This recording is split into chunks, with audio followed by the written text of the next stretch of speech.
Good morning. My name is Christopher Woodard, and this is my sister. Hi, my name is Ravin Woodard. So first, I would just like to, first of all, honor God, and also Bishop Ed and First Lady Vanessa, along with the Synergy leaders for allowing my sister and I this opportunity to share with you guys a little bit of our past experience. The Synergy youth embarked on a camp experience to the mountains to just get away and kind of, have their separate alone time with God, and it was very, very powerful.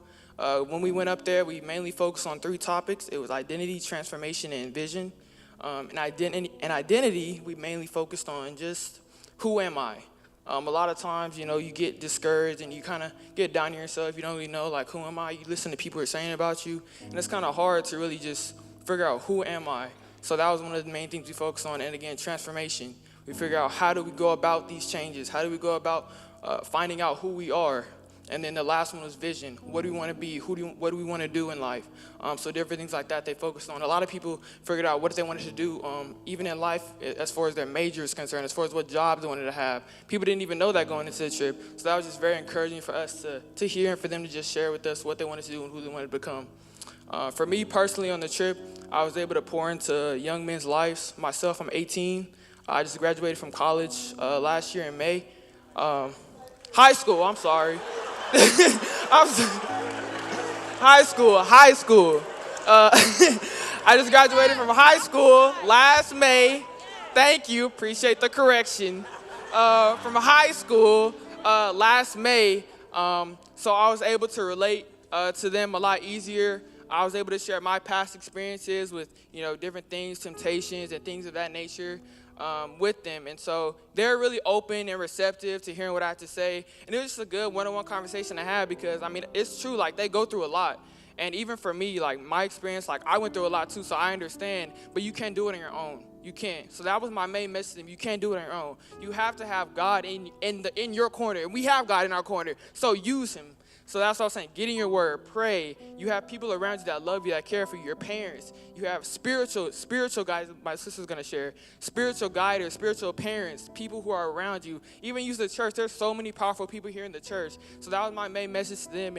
And even for me, like, I know I can reach out to anybody. I have people my whole life, other father figures in my life. I have my dad, but I have other father figures in my life who really just helped me along the way. And so that was very, very encouraging for me to just talk to them and even for them to get a dialogue with me. So my sister will share a little bit about vision and a little bit about spiritual parenting as well. Before I begin, the Lord gave me this last service. So can I ask for the kids that are between the age of 7th grade and to 12th grade? And if you're in here, can you stand up so we can acknowledge you? Stand up. Y'all were all sitting next to me. Can we applaud them?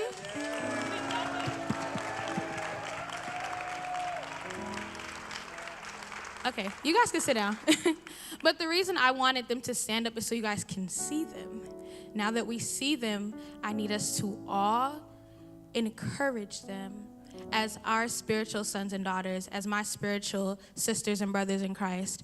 I didn't really go into depth about the camp, but God, he told me to explain more about what went on during the camp. So as my brother talked about, we did focus on identity, transformation, and vision. And in identity, I'll share for the girls, we had a very intimate and personal time where we had labels on the altar, and the labels were labels that the world gives them, because the world gives us all labels, but especially our young people.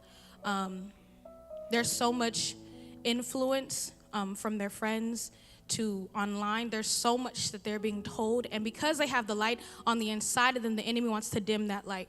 So he tries to put a label on top of them and tell them that they're something that they aren't.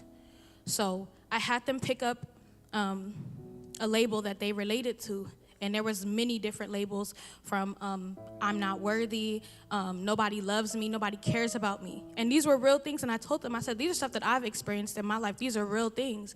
And I said, so pick up which one identifies to you. And then we had a time where we ministered to them, because on the back of those cards was who God says you were.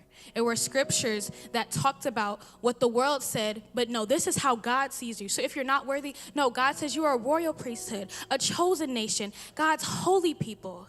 And that's what we wanted to instill into them so they know who they are, because that's the first thing the enemy tries to attack with them is their identity in Christ. When he can get their identity off, they'll do anything. Their behavior will follow.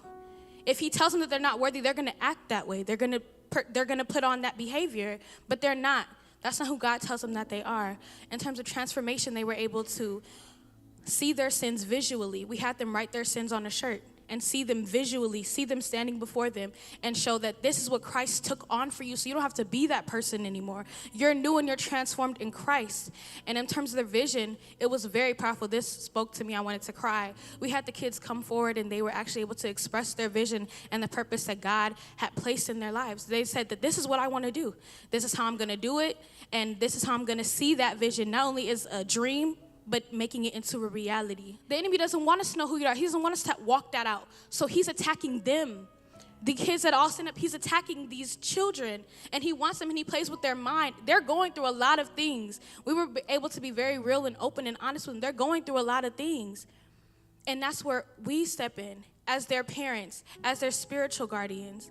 They need you guys. I need you guys to share real experiences with them, to be open and to be honest about what you guys have gone through so they don't have to go through that. You don't want the blood to be on your hands. Don't take for granted that they're sitting in services with you. Ask them, do you know the word? Have a dialogue with them. Like, okay, so we talked about the word today. What did you get from it? Let them lead the discussion. They have a lot to share. Children in this generation like to talk. We like to talk. We like people to hear us. No, seriously, they like to talk. They also want to know why. Why certain things? They're curious. They're a curious generation. Talk with them. Be open with them. They have a lot to offer. The only reason we're up here and the only reason we went to the camp is because we wanted to pour into them, because we see the potential.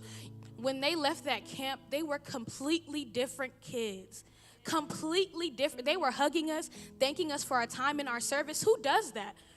No, I'm serious. When you labor time for the youth, they're like, okay, thank you for taking us to camp. And they hugged us and thanked us. These are great kids, and they have great potential, God-given potential. They're God's, not ours.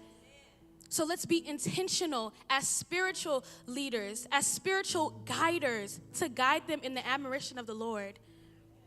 Because we have our freedom. Let's let them experience the freedom of God, how great it is. It's great to be in God.